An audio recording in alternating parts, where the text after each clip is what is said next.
Halo, ini diare investasi saya. Sekarang tanggal piro saya ini?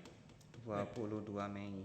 22 Mei. Nah, ini kejadian yang saya perhatikan. Saya kan ada di banyak grup-grup saham kan.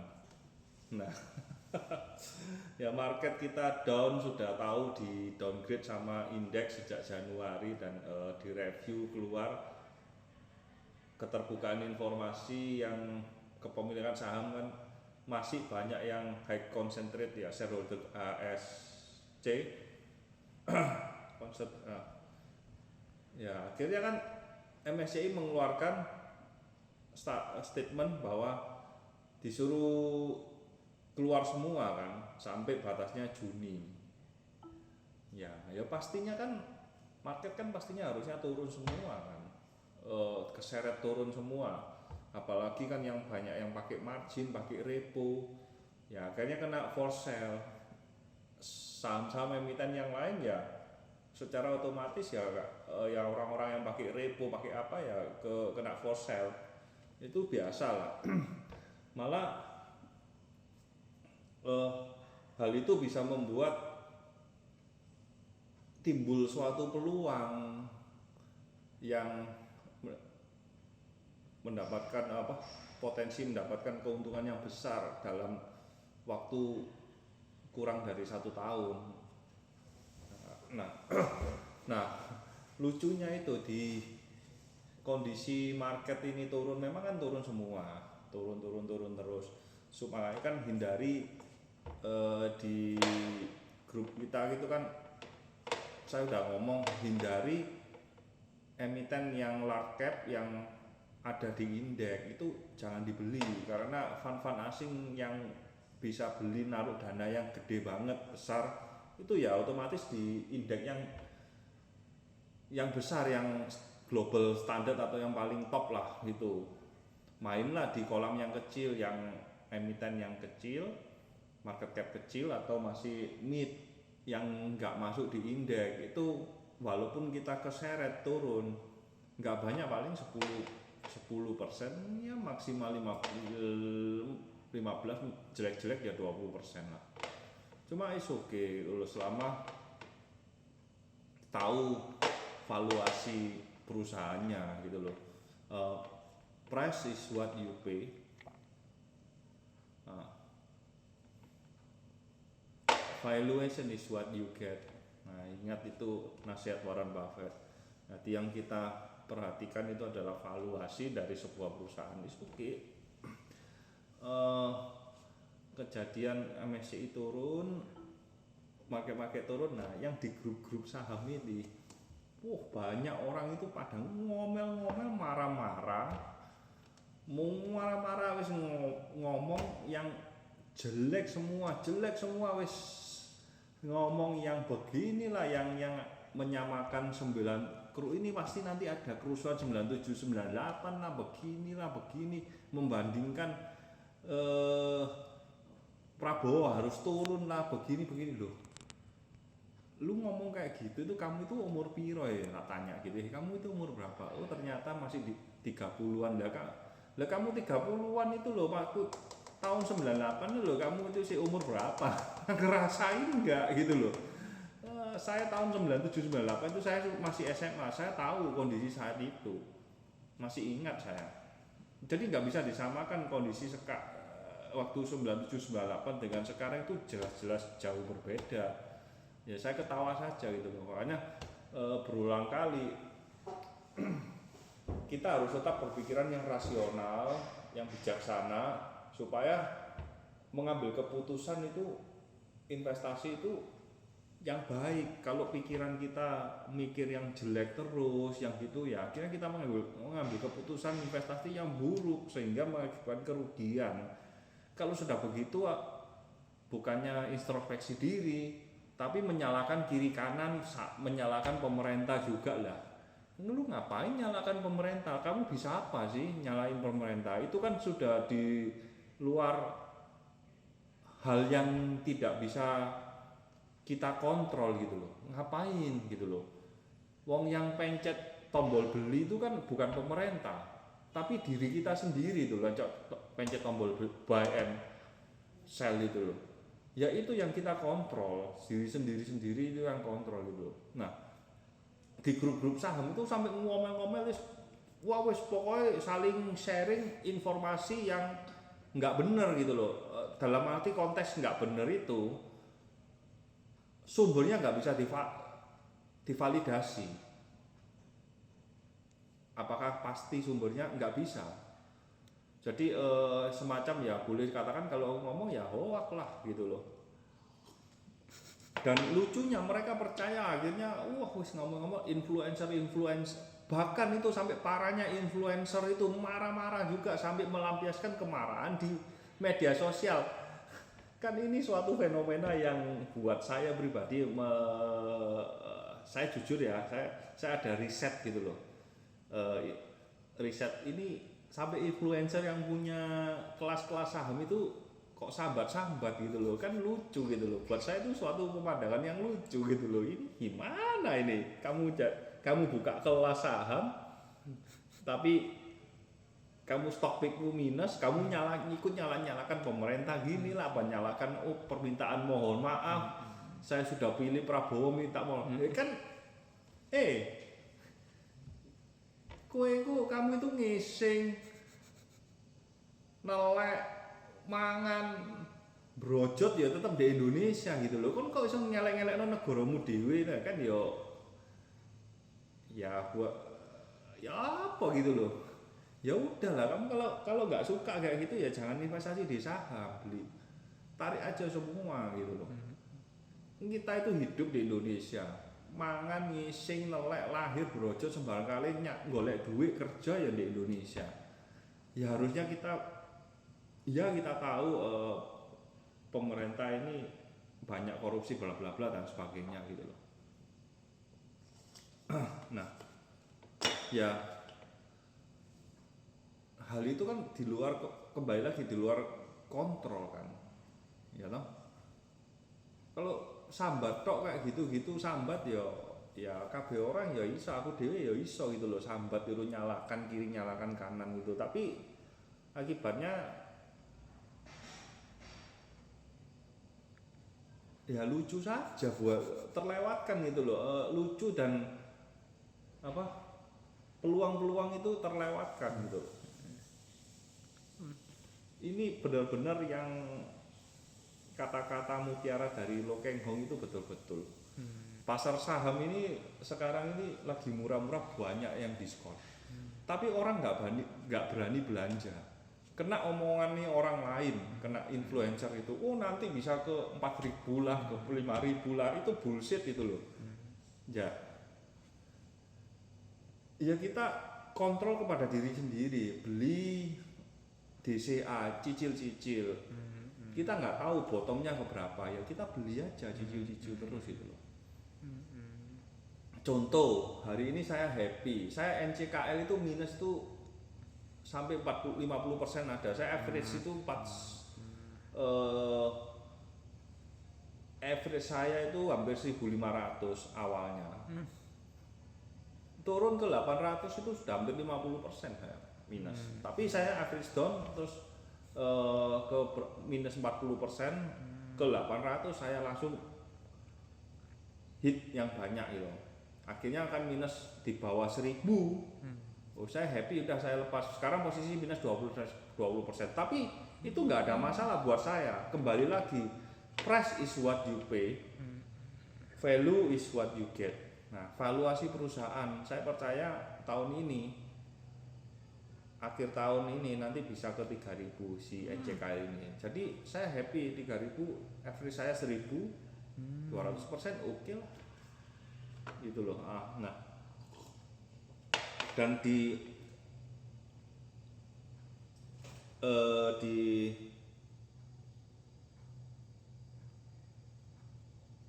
grup-grup saham ini itu mereka itu saling menyalahkan kiri kanan, bahkan influencer yang kita tahu Jaxbo itu si Jaxbo itu sampai meminta permohonan maaf begitu. Tapi akhirnya dihapus. Terus si artis Malaysia Michelle Yeoh itu juga sampai ngambek, sampai komplain kan, sampai apalah gitulah, aku lupa ya nulis di statusnya kayak gitu. Lalu yang di influencer yang punya kelasan klip-klip, nah yang klip-klip itu yang berkelip-kelip itu juga sampai membandingkan dengan kasus tembakau ya cengkeh itu yang zamannya Orde Baru lah, itu kan ya konyol gitu loh, nggak bisa gitu. Ngamuk-ngamuk kayak gitu kan ya lucu, dia mengeluarkan stok pick ADI di 10.000 lebih dia beli, turun ke di bawah 7.000 8.000, ngamuk sambat.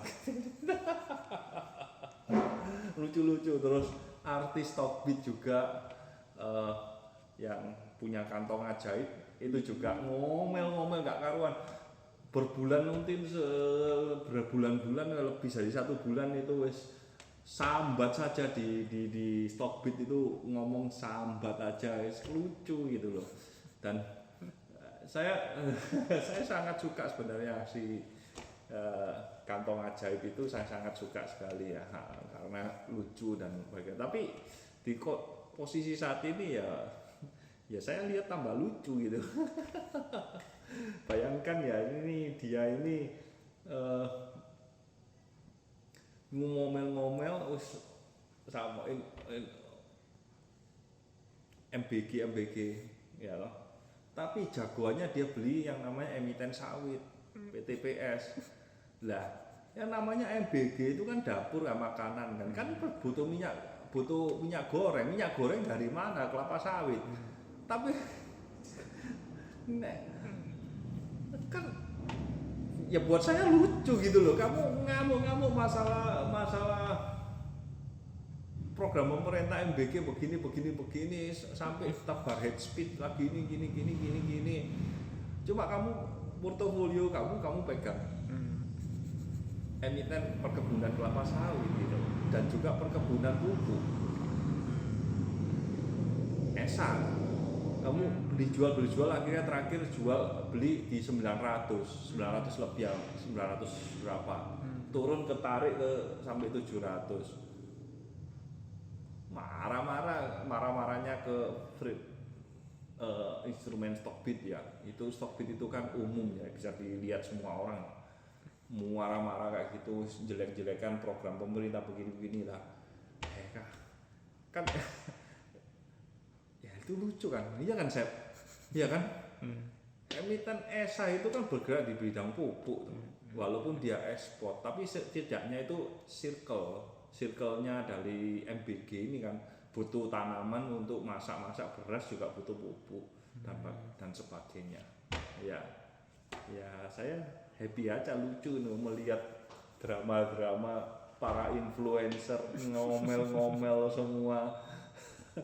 Ya sudah wis, setelah itu saya beli Jazz. Wah, ini saya happy. Ternyata ribon hari ini guys. Saya beli semua, rebalancing portofolio hari ini. Saya beli average down semua. Wah, wis Jazz sekarang naik gitu. Jadi terus di Jazz naik itu karena mematahkan hoak-hoak yang ada di market ya, tentang badan satu pintu itu sebenarnya bagus sekali. Saya meneliti apakah ada negara lain yang menerapkan, ternyata ada. Australia itu menerapkan, Brasil itu menerapkan. Ya dulu kasusnya di Australia itu ya sama, transfer pricing sama under invoice, sama gitu loh. Akhirnya dia ngeruk sumber daya alam. Negara ini kan juga mau cuan, kamu buka bisnis di sini, oke lah, misal seperti kamu punya bisnis ya, perusahaan lah, toko lah, kamu buka cabang, kamu kan pasti punya hire satu orang untuk kepercayaan lah, ya toh, untuk ngelola manajernya atau apa. Lah si manajer ini manipulasi harga atau beli barang, kamu sekarang manajermu yang kamu percaya ini di kamu punya satu cabang itu ya, dia kulaan barang, notanya nggak sama dengan barangnya. Apakah kamu ngamuk-ngamuk? Ya kan? Ya kamu pasti ngamuk-ngamuk toh. Lu kok dibujui aku iki? Kok dibujui? Lah kan mulai cuanku kan akibatnya aku rugi. Akibatnya kan aku rugi kan. Karena manajerku kan korupsi ini kan sama dengan korupsi. Akibatnya kan saya rugi. Wong dia kulaan harganya di barangnya nggak ono kan podo mek korupsi kan. Nah, akhirnya kan kalau begini ya saya oke lah, saya bikin cara baru kan. Nah, one gate system ini itu yang diterapkan oleh Australia dan Brasil. Bahkan yang lebih ekstrim Bolivia, yang Zimbabwe itu juga kan. Itu yang ekstrim itu kamu kerja di sini boleh nambang keruk kirim, tapi jualnya pada pemerintah sesuai dengan harga pasaran. Pemerintah yang jadi lewat gitu loh, dibayar oleh pemerintah pakai LC kan, pakai LC nanti kan ini juga pemerintah jual ke luar, ini ekspor ya, juga kan terimanya LC kan sama. Nah, untuk menghilang secara otomatis seperti ini itu menghilangkan yang namanya under invoice dan transfer pricing. Itu sudah kita itu sudah saya itu kerja sudah harus 20 tahun lebih, udah ngerti lah masalah begini tuh biasa lah, wis tahu lah. Dan efeknya itu apa? Kalau dilihat dari laporan keuangan, ada yang namanya banyak emiten. Kamu kalian cek aja emiten batu bara kesayangan yang kamu punya, kalian punya. Emiten apa yang ekspor? Kamu cek laporan keuangan. Transaksi afiliasi, atau transaksi berafiliasi, kamu masukkan cek. Banyak itu dia jual ke afiliasi di negara lain. Contoh saya punya Adharu, Adharu ekspor ke pihak ketiga itu dimaksud yang enggak ada hubungan. Jadi ya kalau pihak ketiga ya wis langsung harga melok pasaran. Terus dia ada pihak berelasi. Pihak berelasi itu siapa? Ditulis di situ Adharu Internasional, AIS atau apa. Itu di Singapura. Jual ke pihak ketiga $40 juta, tapi jual ke pihak berelasi yang di Singapura, trading company di Singapura, trading company itu 94 juta atau 98 juta dolar. Ini lebih dari dua kali lipatnya. Nah, yang pihak berelasi ini itu pasti transfer pricing dan under invoice. Biasanya seperti itu sudah lumrah. Kalau nggak gitu ya nggak bocor kan di sini. Ngapain kamu buka trading company di Singapura? Gitu loh. Di Singapura itu pajak lebih murah dari Indonesia. Di Indonesia PPh badan itu 22%. Di Singapura 17%, selisih 5%. Terus kalau di Indonesia suatu perusahaan membagikan dividen itu kena pajak 10%. Tapi di Singapura itu tidak kena pajak. 10% tidak ada. Jadi PPh-nya Singapura itu fix 17%. Lu dapat dividennya, perusahaanmu punya mau narik uang, namanya perusahaan kalau mau narik uang itu harus dalam bentuk dividen. Itu nggak bisa. Kalau jujur ya. Mengeluarkan uang perusahaan itu harus dalam bentuk dividen, dan itu dividen itu kalau di Indonesia ada pajak 10%, kalau di Singapura 0. Nah, lalu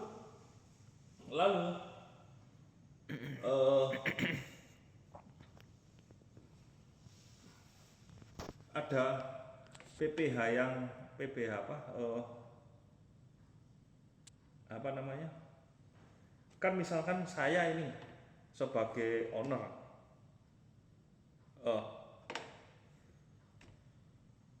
apa pajak pendapatan ya dalam tanda kutip ya. Oh,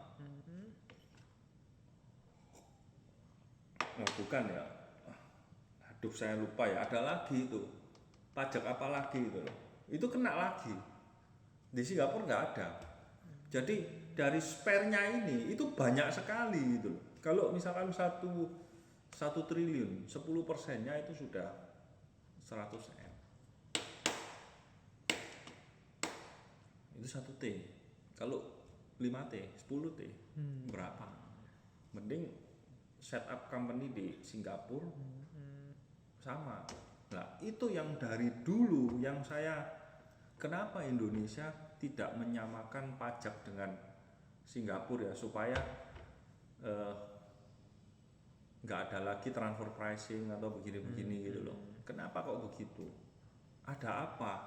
Itu sebelum saya kenal saham, saya punya pikiran seperti itu loh. Ini di Singapura itu yang punya Orchard Road itu sebenarnya orang Indonesia loh. Kalian tracking semua. Toke-toke orang Indonesia yang Sumatera itu zaman dulu itu kan tinggal di zaman kolonial, tinggalnya di Singapura, usahanya tapi bangun kebun, bangun apa itu di tanah Indonesia, uangnya dibawa ke sana, dibangun, dibeli itu. Dulu itu Orchard Road itu untuk apa namanya, beli buat pemakaman atau apa gitu, pemakaman gitu, beli.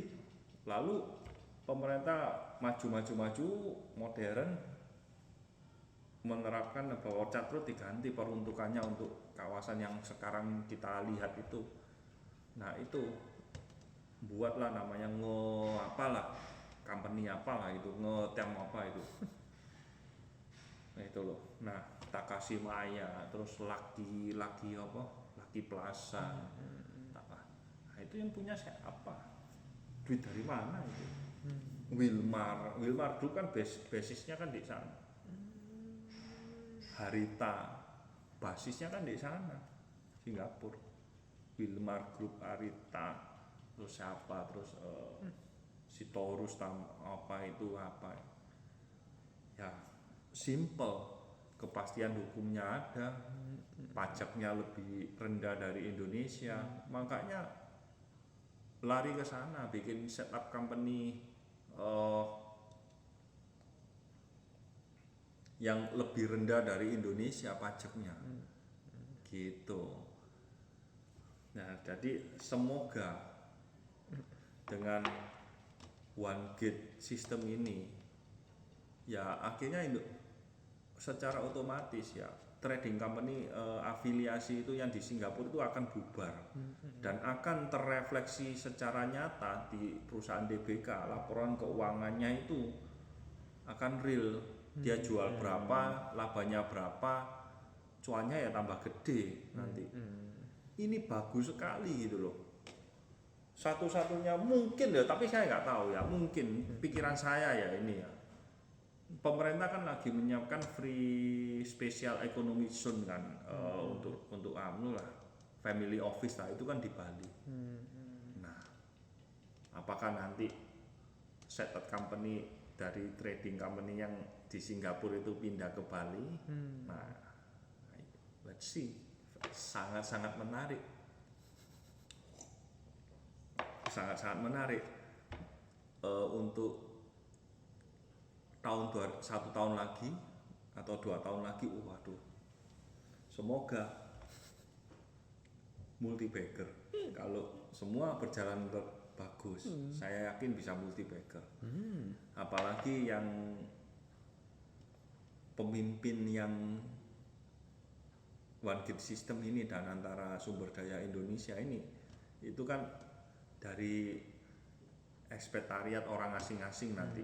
Nanti ada perwakilan dari China, ada dari negara apa, ada nanti kerja di situ dari pimpinan semua. Dan mereka yang kalangan profesional dari negara-negara yang lain, dari China, dari mana, saya yakin pengawasannya juga akan besar. Nggak mungkin makan main-main di sini. Kalau ada main-main di sini itu sama saja menghancurkan negara Indonesia. Kalau negara Indonesia hancur, terpecah-pecah, hancur, ya rugi sendiri kan. Si politikus ini kan akhirnya rugi sendiri. Dia bodoh sendiri menghancurkan. Itu kan podo ambek apa? Kamu anggap aja kamu punya negara ini, anggap aja perusahaan kan. Masa kamu mau hancurkan sendiri perusahaan milik kamu sendiri, hancurkan? Saya kok nggak percaya ya kayak gitu ya.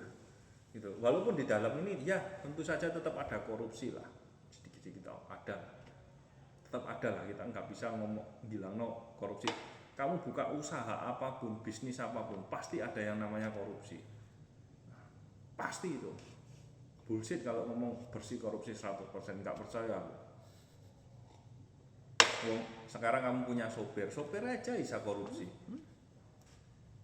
Isi bensin, notanya di iso. Nah, yang bisa kita lakukan adalah meminimalkan. Itu bagaimana? Udah itu aja gitu loh. Nah, berhubung kita tinggal di Indonesia ya kita support yang terbaik lah. Kalau ngomong no jelek-jelek semua ya jangan investasi di saham. Jangan. Cari yang baik, karena kita tinggal di Indonesia, kita investasi di Indonesia ya kita harus berpikir yang baik, cari supaya bisa mendapatkan peluang yang baik. Itu mana yang diuntungkan, mana yang informasi, cari yang A1 yang resmi dari pemerintah resmi ini gimana gitu. Oke ya,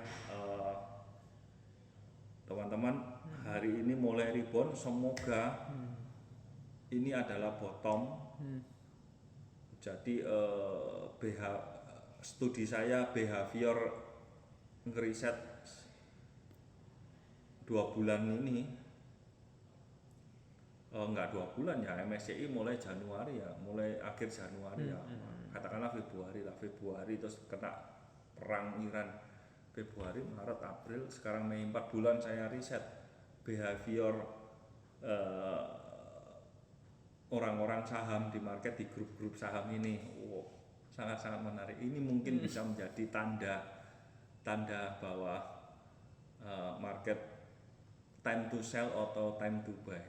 Ini sangat menarik. 4 bulan ini, perjalanan 4 bulan ini sangat-sangat menarik.